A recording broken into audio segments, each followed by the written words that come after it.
Top of the morning, YouTube family, man. Hope everybody had a good weekend and having a blessed, good Monday morning, man. It's cold as hell out here, man, so make sure y'all bundle up, stay warm and all of that. See if anybody, I know it's early, people working and shit. See if anybody joined the live before I start talking.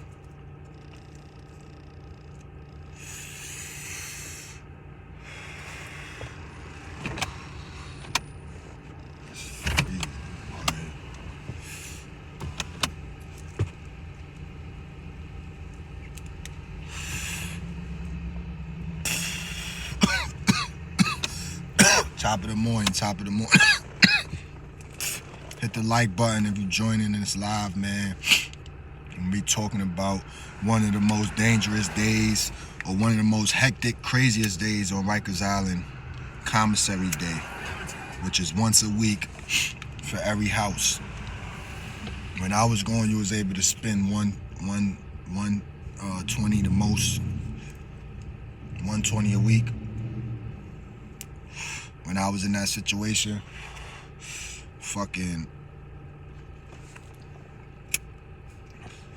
it was crazy commissary days. I remember them days vividly, walking down the hall with your net bag all the way to the commissary location, and then you waiting online and you shopping and doing all of that, telling the people behind the counter or the desk or whatever what you want.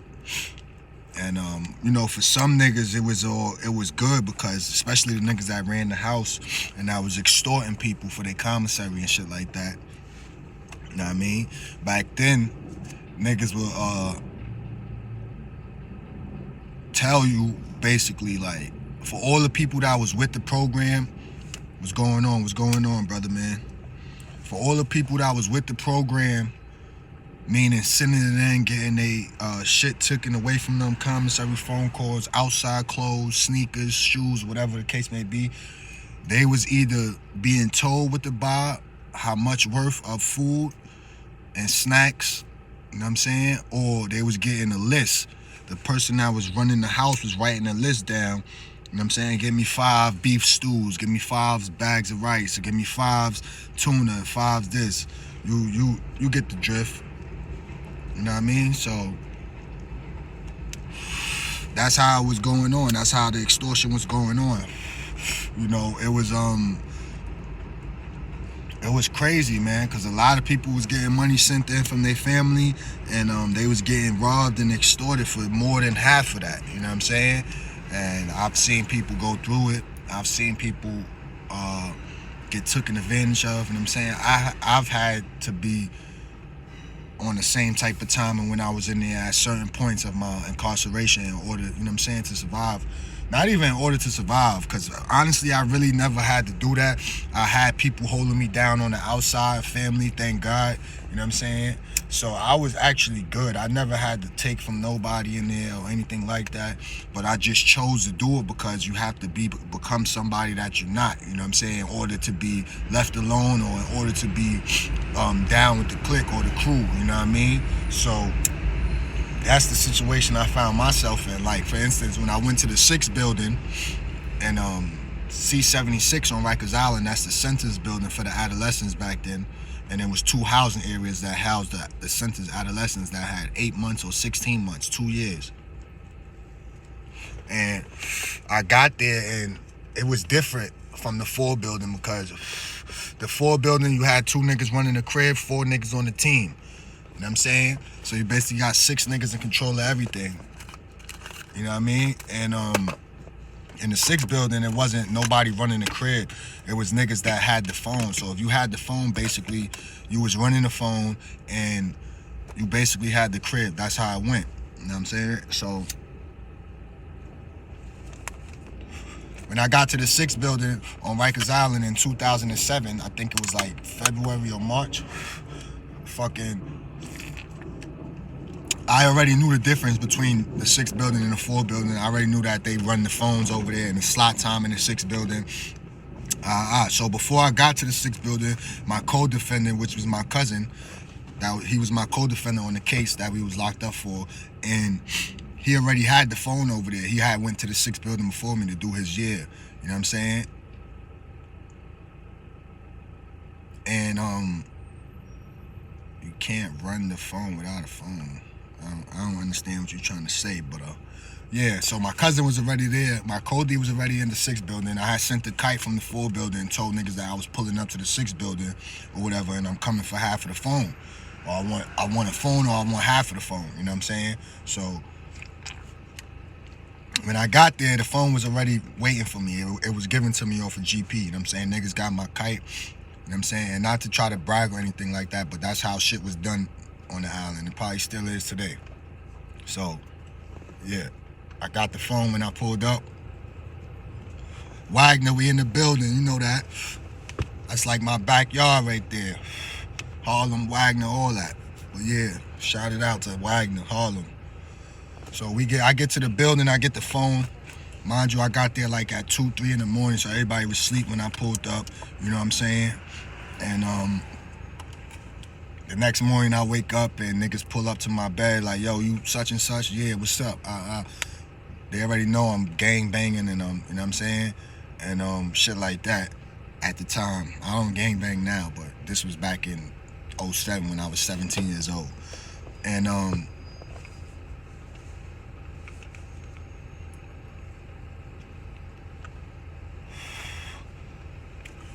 yeah, so I pulled up, they immediately gave me the phone.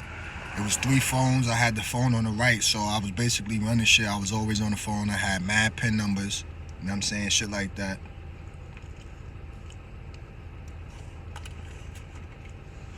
And I was just, doing the rest of my time there because I only had like a month and a half left till I go home.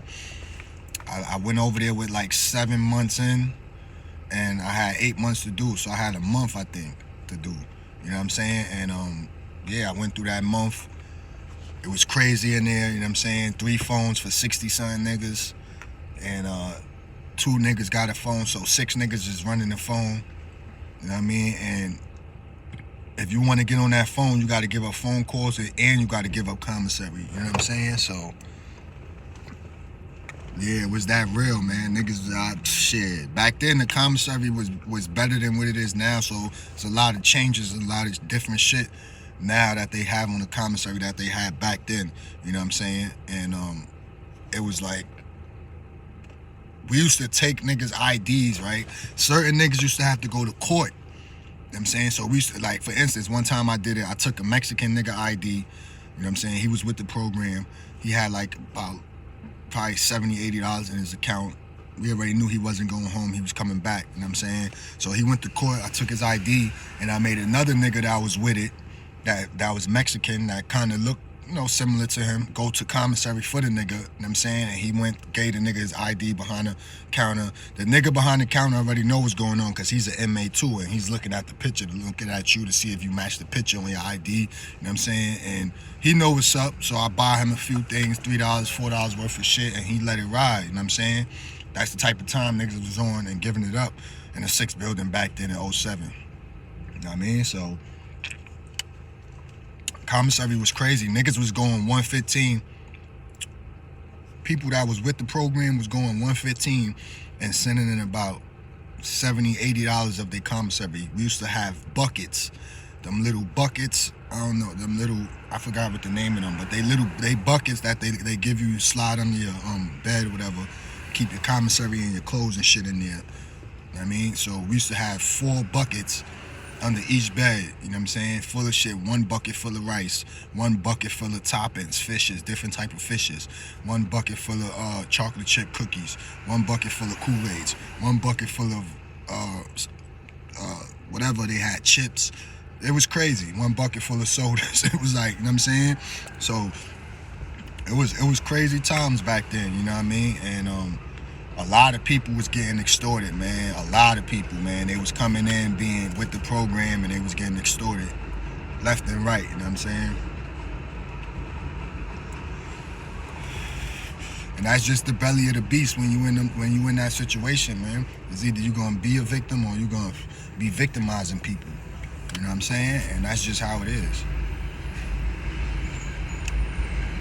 Like it or not. But that's why I always say, man, these situations you don't want to find yourself in. You know what I'm saying? Because the shit is whack. That's the type of person you got to become in order to survive in places like that. You know what I'm saying? The environments is crazy. The environments is deadly. You know what I'm saying? So it's like, learn from other people's mistakes, man. That's the end. That's the end.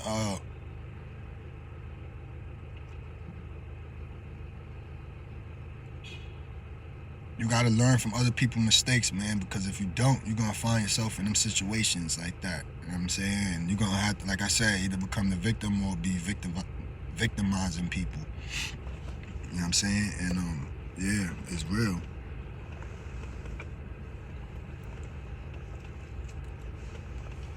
Get it together or forget it forever.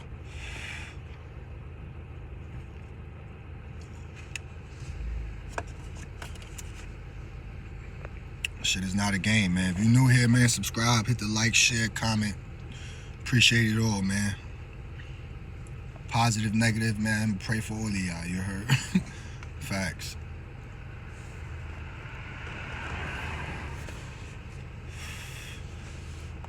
But yeah, man, don't find yourself in them situations, man, where you have to end up in commissaries extorted or having to extort people, man. That shit ain't cool, man. Jail ain't cool. Prison ain't cool, man. My little brother doing 10 years right now in the feds, man. I know he wishing that he could go back and reverse time and do shit different, you know what I'm saying? Shit is no joke.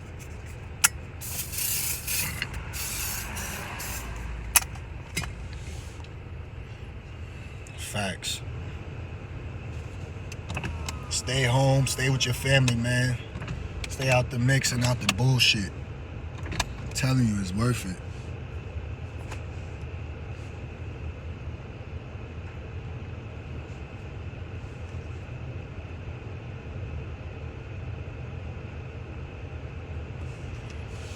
That's the word, though, man. What's good with you people, man?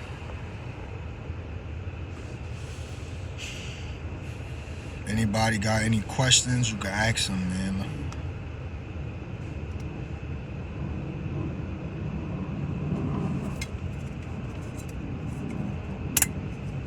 If you're new here, subscribe. Sit your kids down, let them watch the videos, let them learn something, man, from real life experiences.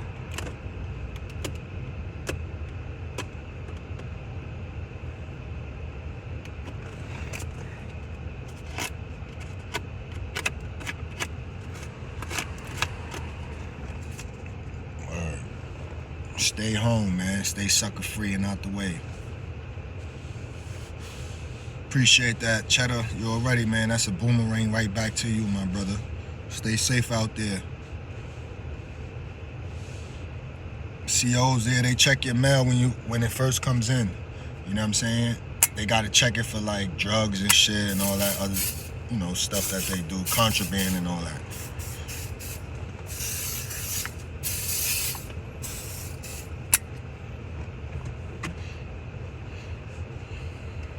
They check everything, man.